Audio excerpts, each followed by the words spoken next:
A socio-political organization, the Northern Elders Forum, has called on President Muhammadu Buhari to immediately resign from office for his inability to curb the worsening security situation in the country. A statement issued by the group's Director of Publicity and Advocacy, Akim Baba Ahmed, stated that the Nigerian Constitution has provisions for leaders to voluntarily step down if they're challenged by personal reasons or they're proven capable of leading. The statement also claims that the Buhari administration does not appear to have answers to the challenges of insecurity to which Nigerians are now being exposed daily. Northern Elders Forum stated that Nigerians cannot continue to live and die under the dictates of killers, kidnappers, rapists, and sundry criminal groups that have deprived them of their rights to live in peace. Meanwhile, members of the House of Representatives have again voiced their frustration over the continued killings by bandits and terrorist groups across the country, with a call for the sack of the National Security Advisor and the Minister of Defense. The lawmakers are renewing their call on President Muhammadu Buhari to take responsibility for the deteriorating security situation in the country and declare a state of emergency on insecurity. They made the call during plenary on Wednesday after a debate on motions bordering on the recent attacks by bandits and killer herdsmen in Plateau and Benue states. Other lawmakers are calling for the shutdown of the National Assembly, partly blaming the federal parliament for not doing enough in its oversight of President Buhari and the executive arm of government. Former Executive Secretary of the National Health Insurance Scheme, Professor Usman Yusuf, has been a willing contributor to the national insecurity discourse, and he now joins us to have a conversation on this subject. Thank you very much for joining us, Professor Usman Yusuf. You are welcome to This Day Live, the Sunday talk show. Well, very quickly. Thank you, Ruben, for having me. You must have listened to my introduction. The Northern Elders Forum, of which you are a member, asking that the president should resign because he seems unable to resolve the problem of insecurity in the country. The House of Reps is also asking the president to remove the National Security Advisor and the Minister of Defense. But in a response, the presidency has said, well, President Buhari's resignation will have no effect whatsoever, and that asking him to resign is completely pointless. What do you think? Right. Thank you very much, Ruben, for having me. So your headlines just tell you and Nigerians the frustrations of everybody. You've just said the parliament in the UK is asking Boris Johnson to resign because he violated COVID protocol. But here we are, the president has violated his constitutional duty and responsibility to Nigerians, which the primary responsibility of any government as enshrined in our Constitution, Section 4, subsection 2b, is to protect us. And on that, this government has woefully failed. And it is that failure that you hear everywhere people voicing their anger and frustration. The Northern Elders Forum did not take this decision lightly. Our people in the North, in the South, is quiet out there. I have been voicing our frustrations on this forum and many other fora about insecurity. A third of my state, Katsina, is under bandits. We did not see IDPs until this government came in. 5 states in the Northwest are no-go areas. You cannot go to Kaduna. People are being killed all across the land. The land is drenched with blood. The president does not talk to us. All we hear talks from his public relations officers, people we did not elect. We elected President Muhammadu Buhari to protect us, secure this country and protect our lives. On that count, he and his government has failed.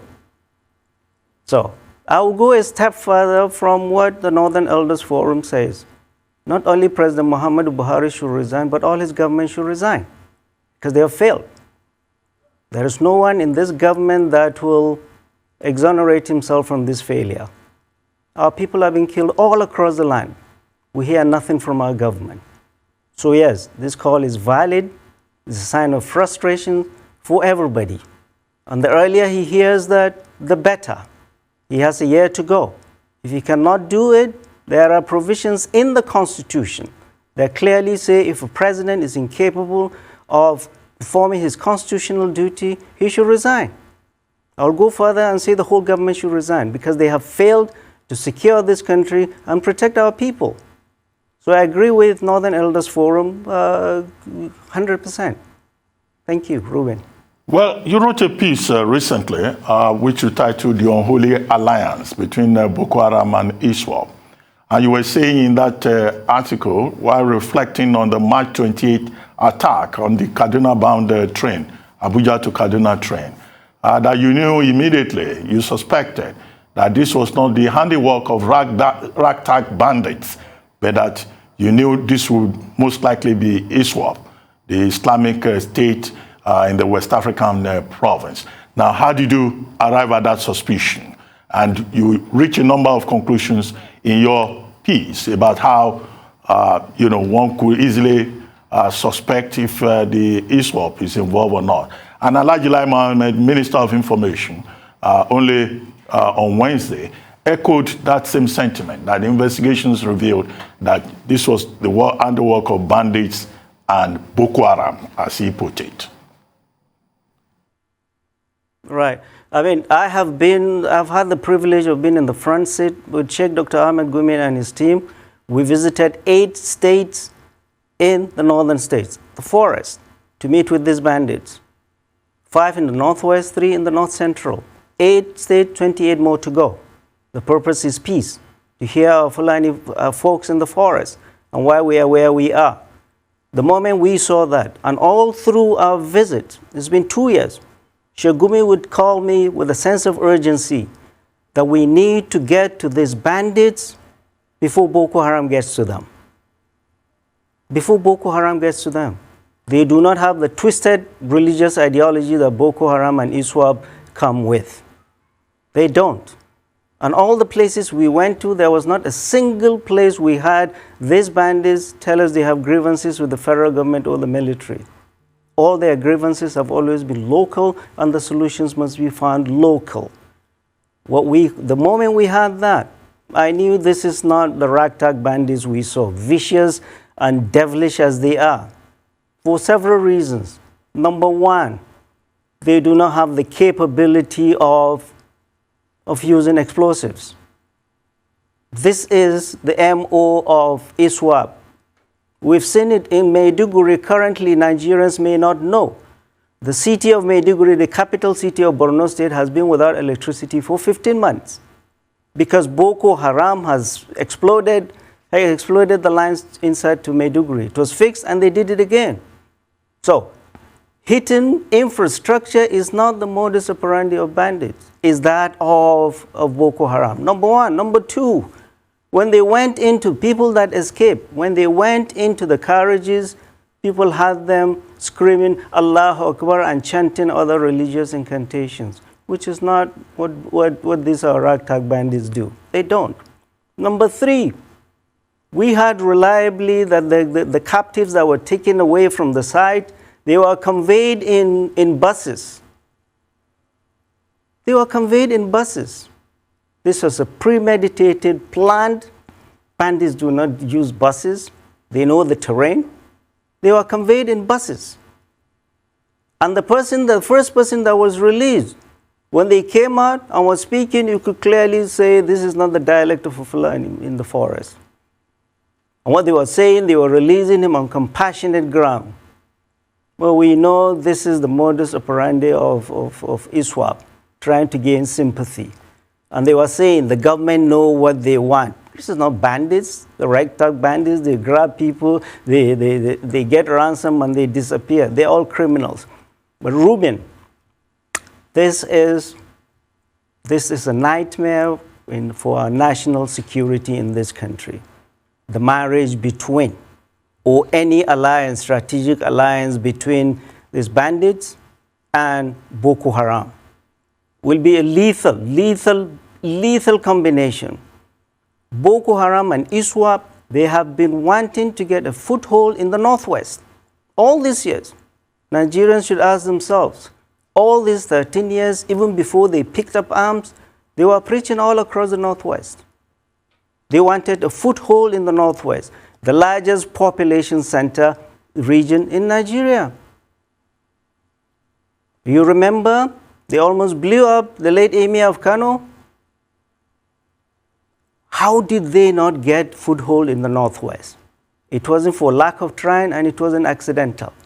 It was because of the proactive, behind the scene, hard work of traditional rulers and clergy of this region that preached vigorously against Muslim faithfuls in these regions accepting these twisted ideologies of Boko Haram. But now they have gotten what they have coveted for 13 years. They have penetrated the Northwest. In the North Central, in Niger, they are planting their flags. So this is not good. They have the capability of explosives. They have international connection and funding.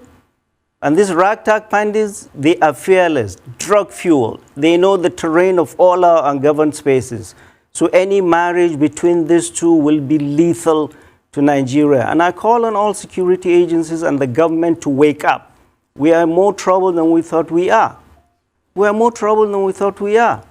This is a serious security challenge to this country. We are worse off today than we were 3-4 weeks ago. Let me ask you quickly about Sheikh Ahmad Gumi. He has been a bit quiet of late. Is he tired of trying to intervene and offering advice to government, since he's a very close associate? No, he can't be tired. I mean, he is well and healthy, and he is. What we are doing now is quietly. Since they say, oh, don't associate with terrorists, what we are doing is quiet. Go to Sheikh Gumi's home every day. People are coming to him and saying, my relative has been taken, my relative is this, my relative is this. They cannot go to the governor's house. They cannot go to the minister's house. People cannot go to the GOC's house. The cleric is the only person they come to. So yes, every day of his life, he's there, people are trooping, people are talking. He's reaching out to those he can reach out in and out of government. And now is the month of Ramadan. He is dedicated to the preachings in Sultan Bello Mosque. But no, we are not tired. I just came out of a meeting and we're going into meeting. It's not as loud and razzmatazzy as it was before. But giving up or relaxing is a luxury we cannot afford, especially with a government that is not responding. Well, the president is going to meet with the service chiefs on Tuesday. This week, he met with members of the Council of State, and insecurity was one of the topmost issues. And the advice given is that the president should meet with the service chiefs on Tuesday. Well, we don't know what the outcome of that meeting will be, but we know that some governors have made specific recommendations. The governor of Kaduna State says the way forward is to get mercenaries to help with the prosecution of the war against terrorism. The governor of Benue State, Samuel Otom, says people should defend themselves. The governor of Katsina State, your state, is also of the view that self-help, self-defense is the solution. Now, some of those suggestions, wouldn't you consider that a prescription for anarchy, if everybody has to defend himself? No, Reuben, we are getting there. Unfortunately, for a governor of a ruling party in the state of the president to say, fellow citizens, defend yourself, get arms and defend yourself, tells you a lot. The frustration is way up there. You come to a leader when there is a problem, even if he doesn't have solution, he listens to you. And that calms you down. But all our traditional rulers, all our clerics, all our governors, and our elected representatives in the House and Senate, they're all frustrated. People are saying, buy arms, do this, and get mercenaries. A governor is saying, get mercenaries. After saying they should go and bomb and burn the whole forest. There's so much confusion. There's no control out there. There's nobody to go to when people are in distress. Even governors. So if the governors are frustrated, what do you expect ordinary citizens to be? Reuben, people are in serious trouble. There are a lot of villages you go to, and I will attest to that. I'm from Katsina, and this is a reflection of many of the villages. You go, you pull up 1,000 naira, you go to the village square, nobody can give you change because nobody has it. People are poor. 50 kilograms of rice bag was 14,000, was 7,000 2014. Now it's getting up to 40,000. The minimum wage is 18,000. That is in states that pay minimum wage. That is in people that have jobs. Our people are suffering. The economy in the north has literally now moved into the forest. Moved into the forest because that's where the bandits have hundreds of millions, even billions of naira. Nobody listens to our people. The president doesn't talk to us. The governors are frustrated. And we have endless meetings with service chiefs. We've seen this movie before. Nobody talks to us. We did not vote for Garba Shehu or Femi Adesina. We voted for President Muhammadu Buhari, and it seems we want to see, talk to us, reassure us that this is what is being done. But every day we have Garba Shehu, Femi Adesina talking and annoying the hell out of everybody. Well, in a few months' time, there will be the 2023 general elections. And some people have expressed concern that the Northeast is troubled, the Northwest is troubled.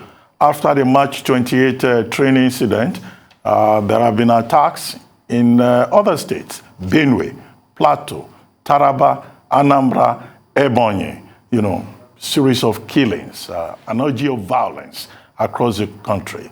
Do you have any fears that all of this may affect the 2023 general elections?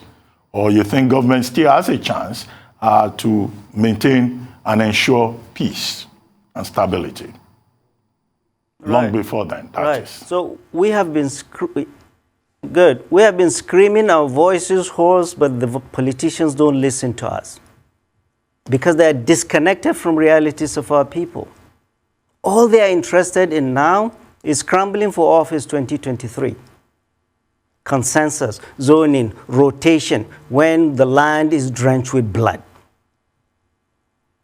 When our land is drenched with blood, our women are being raped, people killed, villages pillaged. Our politicians are only interested in scrambling for office. And I tell them, if you do not have security, 2023 election will be a bridge too far.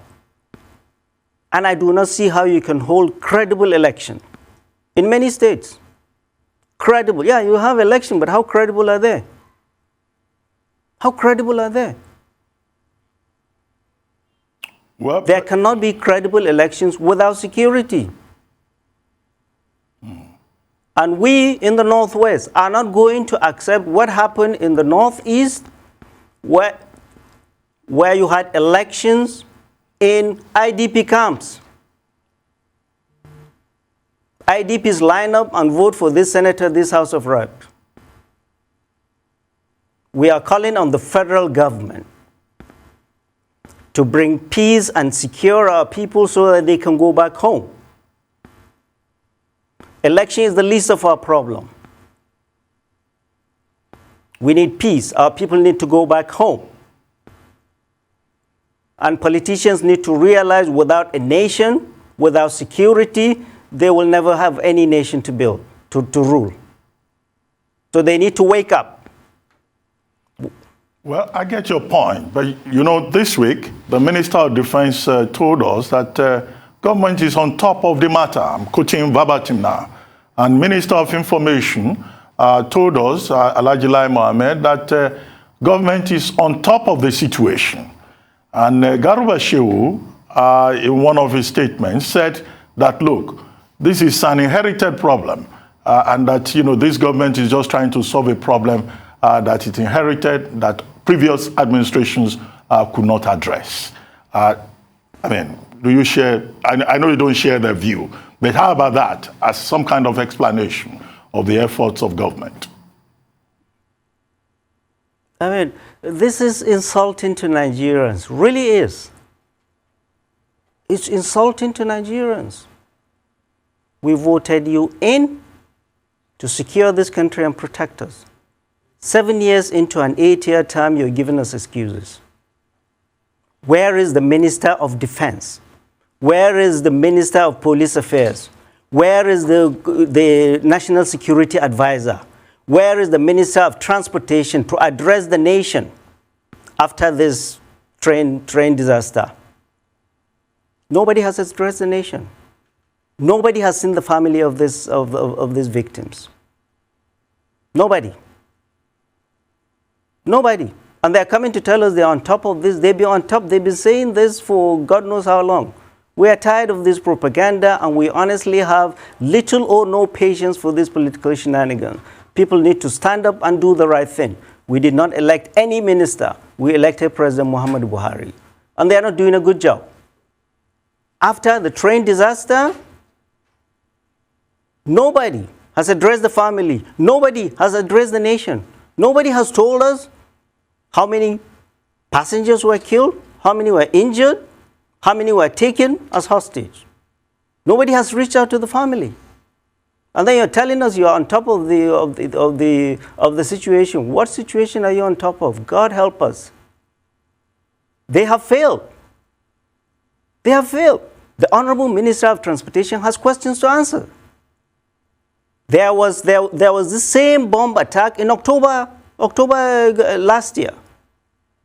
What has been done to prevent this from happening? And if you look at the manifest of the train, 362 tickets were sold. But in the train, there were 970 passengers, 3 times what was sold. This is ticket racketeering. How long has this been going on? And the government of Kaduna State told the nation that they've been writing, based on intelligence, they've been writing to the Nigerian Railway Corporations for them to scrap the 6 o'clock scheduled train to Kaduna because of threat. All these threats were ignored. Well, the Minister of Transport, when we hear from him, he is declaring for presidency. Nobody is talking to us after all these failures. In same places, all of them will resign. The president will fire them today. Our people are in the forest. Children, women, the aged are in the forest. And we're here talking on top of it. You're not talking to the family. So quit insulting us. We are not in that mood. Nigerians are in a very foul mood. Do the right thing. The 1 year left for you, you better fix this failure. And reach out to people. Talk to us. We voted you in. We voted you in. Now, if your relative is abducted into the forest, you're on your own. You sell whatever you gotta sell. You sell your kidney to get your relative out. This is in a country where we have a president, a standing armed forces, and a police force. You cannot protect us. They're in a vehicle that is the federal government. Kaduna now, the city of Kaduna is literally blockaded. The center of Kaduna, and I want Nigerians to think, if this was Lagos-Ibadan Railroad that was blown apart and people taken into the forest, will the nation be this quiet? Will the nation be this quiet? Well, Professor Yusuf. Will the nation be this quiet? Professor Yusuf, relatives of the yes. kidnapped persons in that March 28 train attack. They held a press conference this week. They also took their case to the National Human Rights Commission. And one of the major statements they've been making is that, one, they want government to help them rescue their people because the terrorists have refused to talk to them. They have refused to negotiate with family members. They're saying that they will only talk to the federal government of Nigeria and that the federal government of Nigeria knows what they want. What could that possibly be? I mean, you visited along with Sheikh Ahmed Gumi 8 states, visiting the bandits and talking with them. Do you have any idea what exactly they want? Because family members are even ready to pay ransom, they say, but nobody is talking to them. What is it that they want from the federal government of Nigeria? Good. Do you have any idea? Good. So, Reuben, that tells you these are not the ragtag bandits who we know of. They don't ask the federal government to talk to them. They don't even recognize federal government. They don't fight them. They get money and they do their own thing. But once you hear that, it tells you this is not, we're dealing with, they're up in the game. And it is the duty and responsibility of you, Reuben, and all your colleagues in the fourth rank, the media, to call representatives of the government and question them. Ask them, what do these people want? Our goal is to get our people safely out. It is the duty and responsibility of the government to do that. I wouldn't have, because I'm not privy to the intelligence, neither am I in any government. So, but government to come and tell us we're on top of this is insulting us. Instead, what you should come and say is talk to us in a compassionate way and meet the families of these victims. We're on top of it is a political language that we have no patience for.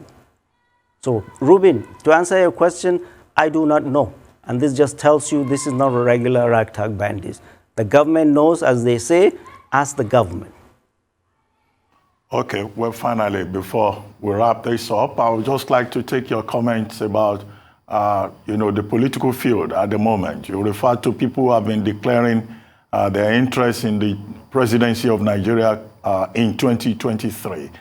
When you look at the field so far, from one party to the other, PDP, APC, the other political parties, even NNPP, being led by Senator Rabiu Kwankwaso. What's your take? Who do you think is best suited for that crown in 2023 from the persons who have shown interest so far, even before the party primaries?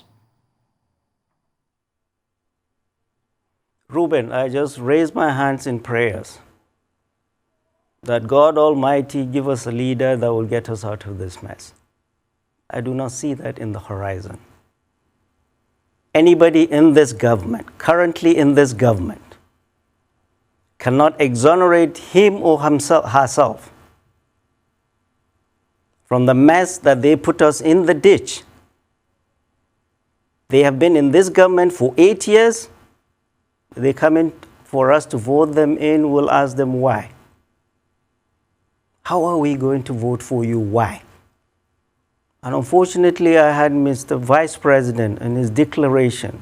He made a statement that lost the election for him. The statement he said was that he is going to continue what President Muhammad Buhari has been doing, or what President Muhammad Buhari has been doing. I said, really? Go to Pasari, go to Kankia, go to Jibia, go to Faskari in Katsina, or go to Zamfara and tell them, I'm going to continue what President Muhammad Buhari has started.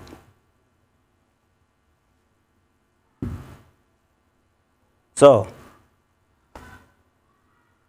and the Minister of Transportation, the only crown jewel of his ministry in the north is there laying on one side, this train. What is he going to tell us his achievement? So for this government and APC, it's going to be very difficult because you have a record we will interrogate when the time comes. You did not secure us. We are poorer than we were when you came. We are less secure than we are when you came, and corruption is thriving a lot more. These are the three, the tripod you came on.